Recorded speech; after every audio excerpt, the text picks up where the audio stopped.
Dear students, welcome back to our channel Mathematica. আজকে আমরা class 9 এর কোঅর্ডিনেট জিওমেট্রি থেকে কোঅর্ডিনেট জিওমেট্রি নিয়ে আলোচনা করব। এটা তো এটা আইসিএসসি, সিবিএসসি এবং ডাব্লিউবিবিএসসি এই তিনটে বোর্ডের স্টুডেন্টের জন্য এটা রয়েছে। তো কার্টেসিয়ান কোঅর্ডিনেট সিস্টেম, এই কোঅর্ডিনেট জিওমেট্রি আমরা এতদিন ধরে ক্লাস 8 পর্যন্ত এলিমেন্টারি জিওমেট্রি সম্পর্কে আমরা পড়াশোনা করেছি, কিন্তু কার্টেসিয়ান কোঅর্ডিনেট জিওমেট্রি সম্পর্কে এই ক্লাস নিয়ে প্রথম আমাদের আলোচনা শুরু হবে। তো আমরা এখানে দেখবো যে জিওমেট্রির তে আমরা যে পয়েন্ট সম্পর্কে পড়েছি, যে পয়েন্ট, একটা লাইন, সার্কেল, এগুলো সব জিওমেট্রিক্যাল সব কি বলবো শেপ রয়েছে। তো এই যে এগুলো আমরা এলিমেন্টারি জিওমেট্রিতে পড়েছি।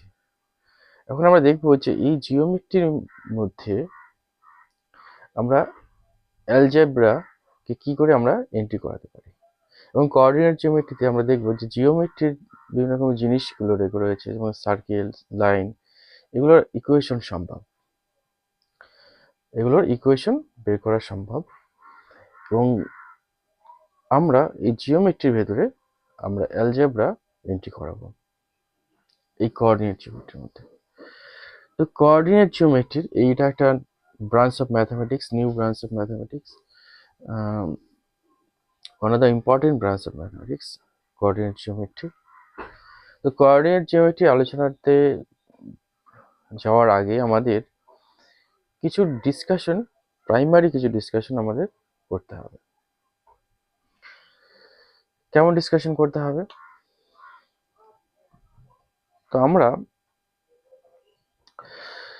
প্রথমে একটা আসি, যে জিওমেট্রি মানেই প্রথমে তো আসে একটা পয়েন্ট, তাই না? পয়েন্ট থেকে তৈরি হয় লাইন সেগমেন্ট, লাইন, যে কোনো শেপের মধ্যে মেন জিনিস হচ্ছে পয়েন্ট।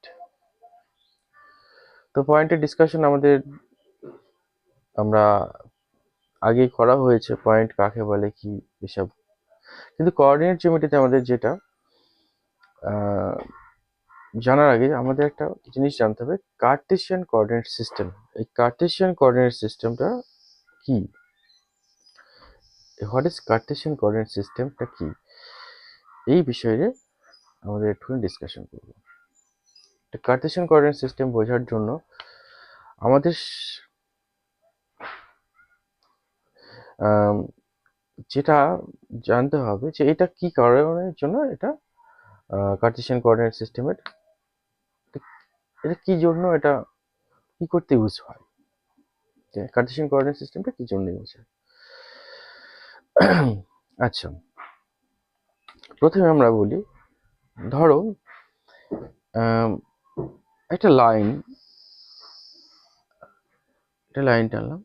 এই লাইনের উপরে আমরা যে নাম্বার লাইন যেটা আমরা পরিচিত আছি, সেখানে দেখা যাচ্ছে এই নাম্বার লাইনের মাঝে পয়েন্টটাকে আমরা এটাকে 0 বলি, আর এদিকের এদিকটা সবসময় কি পজিটিভ হয়, এদিকটা নেগেটিভ। তো এই কার্টেসিয়ান কোঅর্ডিনেট সিস্টেমটার ঢোকার আগে আমরা কোনো একটা পয়েন্টের, কোনো একটা অবজেক্টের পজিশন বোঝানোর জন্য আমরা কত রকমের উপায় আছে আমরা সেটা দেখি। যদি দেখা যায় যে কতগুলো পয়েন্ট দেখা যাচ্ছে একটা লাইনের উপরে আছে, ঠিক আছে, লাইনের উপরে কতগুলো পয়েন্ট থাকে, তাহলে সেই পয়েন্টগুলোর পজিশনটা বোঝানোর জন্য একটা লাইন যথেষ্ট। এরকম একটা নাম্বার লাইন দিয়ে আমরা বোঝাতে পারি পয়েন্টগুলো পজিশন। যেমন ধরো, যদি পয়েন্টটা এই নাম্বার লাইনের রাইট সাইডে দেখে, ধরো এখানে একটা পয়েন্ট আছে, সেটা হচ্ছে P1। এখানে পয়েন্ট আছে, এটা P2। তাহলে P1 পয়েন্টের অবস্থান বোঝানোর জন্য আমরা কি করব না, এই যে 0 এটাকে আমি অরিজিনে ভাবতে পারি। এখান থেকে এই পয়েন্টের ডিস্টেন্সটা আমরা কতটা সেটা একটা আমরা মেজার করতে পারি, এবং সেই ডিস্টেন্স যদি ধরো 5 হলো, তাহলে এটা যেহেতু পজিটিভ ডিরেকশনে আছে, তাহলে পয়েন্টের অবস্থান আমরা বলতে পারি যে +5 ইউনিট দূরে এটা রয়েছে। আবার এই ডিস্টেন্সটা আমরা মেজার করলাম পজিটিভ ডিরেকশনে, ধরো এটা রয়েছে 7 ইউনিট ডিস্টেন্সে রয়েছে, তাহলে এর পজিশন আমরা +7 বলতে পারি। এটা ইউনিকলি এই পজিশন বোঝানো যাচ্ছে। আবার যদি এদিকে কোনো একটা পয়েন্ট থাকে, ধরো আছে P3 একটা পয়েন্ট রয়েছে, একটা P4 একটা পয়েন্ট রয়েছে, তাহলে P3 পয়েন্টের ডিস্টেন্স অবস্থান বোঝানোর জন্য আমরা অরিজিন থেকে বা এই যে 0 থেকে তার লেফট সাইডে এই ডিস্টেন্সটা কতটা সেটা মেজার করে নিতে পারি, এবং সেটা দেখা যাচ্ছে -3 পেলাম। -3 ইউনিটস হয় ডিস্টেন্সটা, আর তার সাইন কেন নেগেটিভ হবে, কারণ এটা লেফট সাইডে আছে। তাহলে এটা -3, তার পজিশন কত, -3 পয়েন্টে রয়েছে। আর এটা এই লেন্থটুকু যদি ধরো এটা লেন্থটুকু যদি 5 হয়, যেহেতু এটা ম্যাগনিটিউড যেটুকু 5 হয়, যেহেতু এটা লেফট সাইডে আছে, যে কনভেনশনে যে রয়েছে মানে সাইন কনভেনশন যেটা রয়েছে, সাইনের যে নিয়ম অনুসারে এটিকে হচ্ছে -5। তাহলে এটা ধরো এই পয়েন্ট আমার পজিশন বলতে পারি যে এটা অরিজিন থেকে বা 0 পয়েন্ট থেকে লেফট সাইডে -5 ডিস্টেন্সে রয়েছে। এই পয়েন্টগুলো যদি পয়েন্ট বা কোনো অবজেক্ট যদি লাইনের উপরে থাকে, তো সেক্ষেত্রে আমরা একটা জাস্ট সিঙ্গেল নাম্বার দিয়ে আমরা তার অবস্থান বোঝাতে পারছি, ঠিক আছে। কিন্তু যদি দেখা যাচ্ছে কিছু পয়েন্ট রয়েছে, ধরো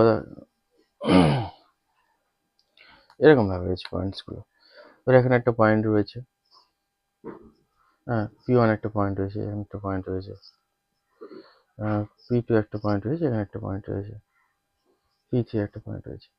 তাহলে এই পয়েন্টগুলো তো কোনো পার্টিকুলার কোনো লাইনের উপরই নেই। তাহলে এই পয়েন্টগুলোর অবস্থান বোঝানোর জন্য আমাদের একটা লাইন দিয়ে আমরা কিন্তু এই পয়েন্টগুলোর অবস্থান বোঝাতে পারবো না।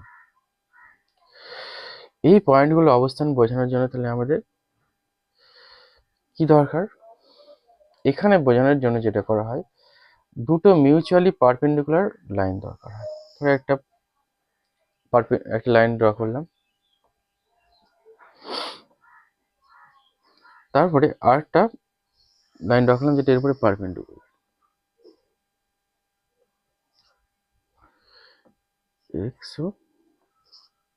এক্স ড্যাশ আমি এটা নাম দিয়ে দিলাম, এটা ওয়াই ড্যাশ নাম দিলাম।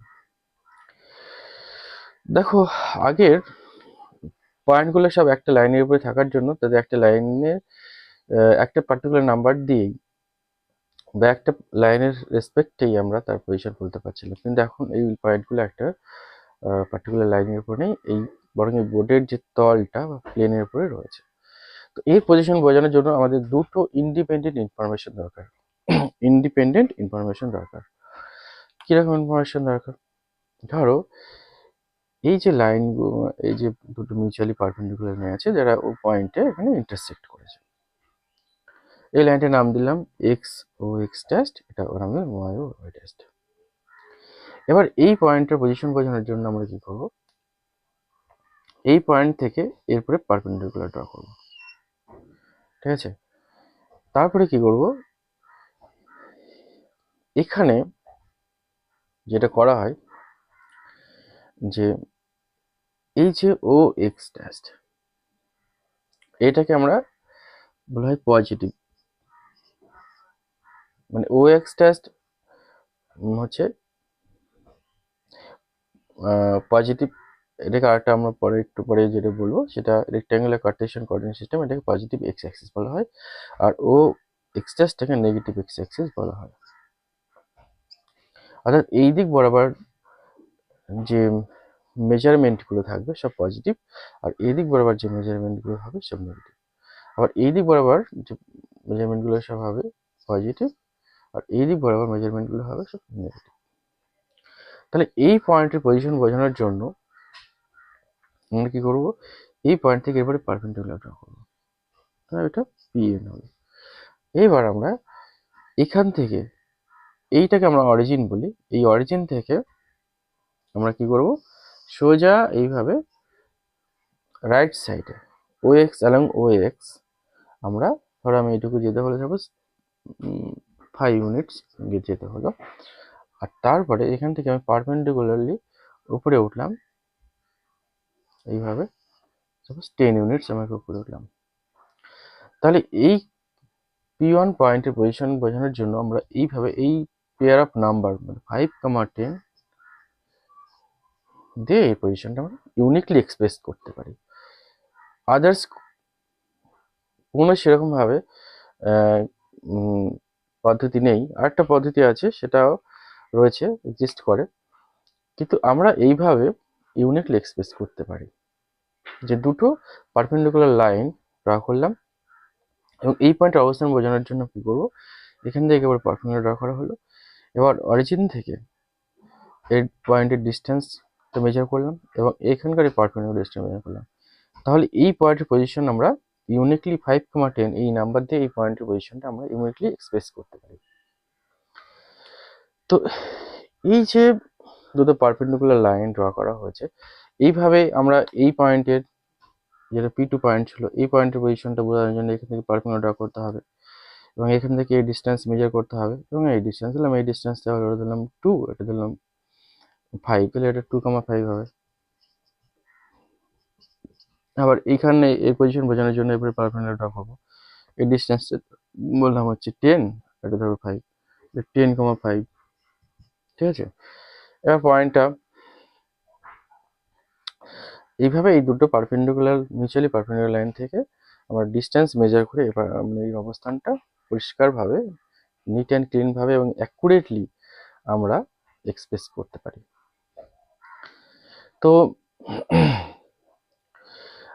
এই যে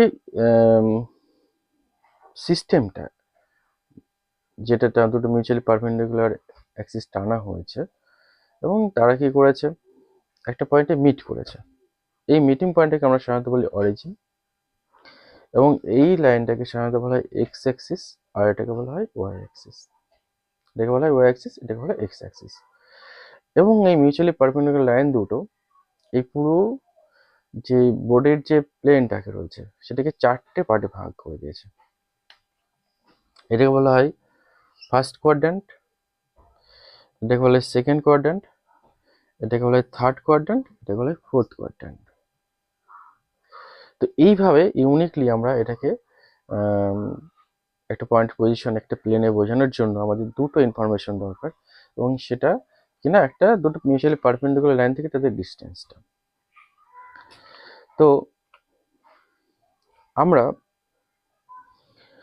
জেনারেলি যদি দেখি যে ধরো সাপোজ ক্লাসরুমের ভেতরে, এটা ক্লাসরুমের ভেতরে, এটা ক্লাসরুমের ভেতরে এইভাবে সব ধরো এইগুলো সব রো, কালাম, এগুলো সব রো, কোনো একটা স্টুডেন্ট দেখাচ্ছে এখানে বসে আছে, এখানে টিচার এখানে রয়েছে, টিচার এখানে রয়েছে, আমাদের টিচার রয়েছে। তো এই স্টুডেন্ট কোথায় বসে আছে তার পজিশনটা বোঝানোর জন্য আমরা দুটো ইনফরমেশন ইউজ করি সাধারণত।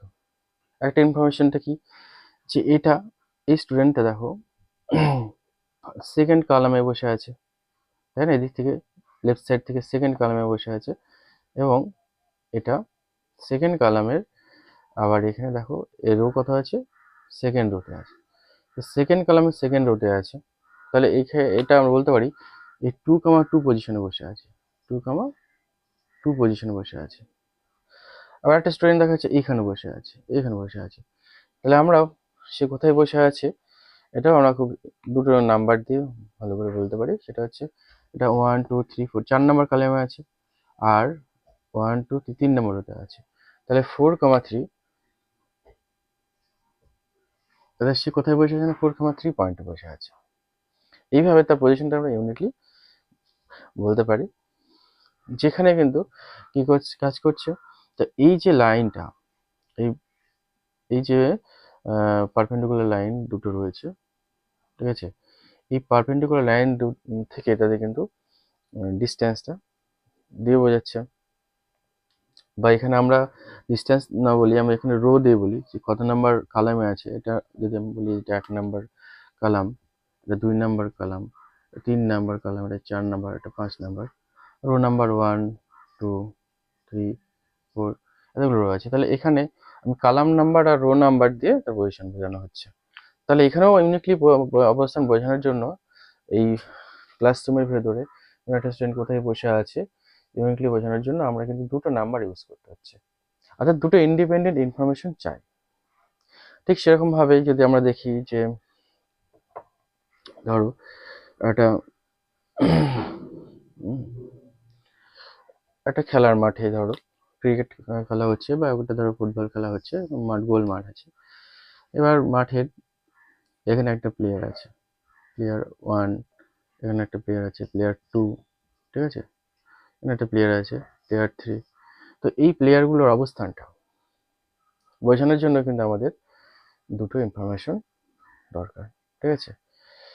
তো সেক্ষেত্রে আমরা যদি একটা গোলই হয়, সাপোজ যদি গোলই হয় অসুবিধা নেই, সেক্ষেত্রেও আমরা এর মধ্যে দুটো মিউচুয়ালি পারপেন্ডিকুলার লাইন ড্র করে নিতে পারি, ঠিক আছে। দিয়ে এইখান থেকে এরপরে পারপেন্ডিকুলার ড্র করলাম, ঠিক আছে। তো এই ডিস্টেন্সটা মেজার করব কতটা হচ্ছে, আবার এই ডিস্টেন্সটা মেজার করে নেব, আবার এখান থেকে এর জন্য কি করবো, এখানে পারপেন্ডিকুলার করবো, এই ডিস্টেন্সে মেজার করবো, আবার এখানে। এবার এই মিউচুয়ালি পারপেন্ডিকুলার লাইনের, ঠিক আছে, সবসময় কি হয়, একদিকটা পজিটিভ একদিকটা নেগেটিভ, অর্থাৎ এই সাইডটা এই ডিরেকশনে যদি মেজার করলে সেটা পজিটিভ, এই ডিরেকশন নেগেটিভ, এই ডিরেকশন পজিটিভ, এই ডিরেকশন নেগেটিভ। তো সেই সিমিলারলি এই পয়েন্ট, এই কোথায় রয়েছে প্লেয়ারটা, তার জন্য এইভাবে পারপেন্ডিকুলার ড্র করবো, দিয়ে এই ডিস্টেন্সটা এই ডিস্টেন্সটা মেজার করে উইথ সাইন, ঠিক আছে, আমরা কিন্তু ইউনিটলি তার পজিশনটা বোঝাতে পারি, ঠিক আছে। তো এইভাবে একটা খেলার মাঠের ভেতরে কোনো যে প্লেয়ারগুলো আছে তার পজিশনগুলো আমার ইউনিটলি বোঝানোর জন্য আমি এখানে এই মাঠের ভেতর দিয়ে দুটো মিউচুয়ালি পারপেন্ডিকুলার লাইন ড্র করতে পারি, এবং সেই লাইন দুটো যেখানে মিট করবে সেটা আমি অরিজিন বললাম, সেটাকে সাধারণত অরিজিন বলা হয়। এরপরে তাদের পজিশন থেকে যেখানে আছে সেখান থেকে এই লাইনের উপরে পারপেন্ডিকুলার ড্র করতে হবে, ঠিক আছে। দিয়ে এইখান থেকে এই লাইন থেকে এই ডিস্টেন্সটা মেজার করে আমরা তার পজিশন বলতে পারি। তো খেলার মাঠের মধ্যে এটা যেমন বলতে পারি, ঠিক সেরকম ভাবে আমরা যদি দেখি যে আহ, হুম, আমরা যদি দেখি এমনটা যে আমাদের অনেক সময় আমাদের বাড়ির লোকেশন বলার জন্য, বা পজিশনটা কোথায় আছে, লোকেশনটা কোথায় আছে আমাদের, সেটা আমাদের ডেসক্রাইব করতে হয় বা সেটা বর্ণনা দিতে হয়। তার জন্য আমরা অনেক সময় কি বলি যে প্রথমত আমাদের স্ট্রিট নাম্বার ইউজ করি, হ্যাঁ, স্ট্রিট নং ইউজ করি, তারপরে কি হাউস নং ইউজ করি, স্ট্রিট নং এবং হাউস নং। তখন স্ট্রিট নং বললাম 2, হাউস নং 3, তাহলে একসঙ্গে পেয়ার করে ধরো বললাম 2,3।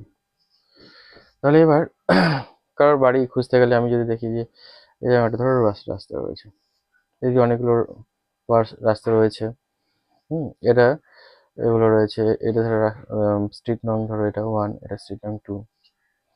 আবার এখানে ধরো এদিকে আরো একটা স্ট্রিট রয়েছে, এটা একটা স্ট্রিট নং 3 বললাম। এবার এদিকে সব বাড়িগুলো আছে, বাড়ি ধরো এই বাড়ির নাম্বারটা বললাম, এটা 1 নং বাড়ি, এটা বললাম 2 নং বাড়ি, ঠিক আছে, এইভাবে। তাহলে আমি যদি বলি যে এটা ধরো বললাম 3 নং বাড়ি, এটা তাহলে 3 নং বাড়ি আমি তাহলে যদি আমাকে জানা থাকে যে এটা স্ট্রিট নং 2 এবং হচ্ছে হাউস নং 3, তাহলে আমি কি করবো, আগে স্ট্রিট খুঁজে নেব, এটা 2 নং স্ট্রিটে চলে আসবে এবং হাউস নং 3।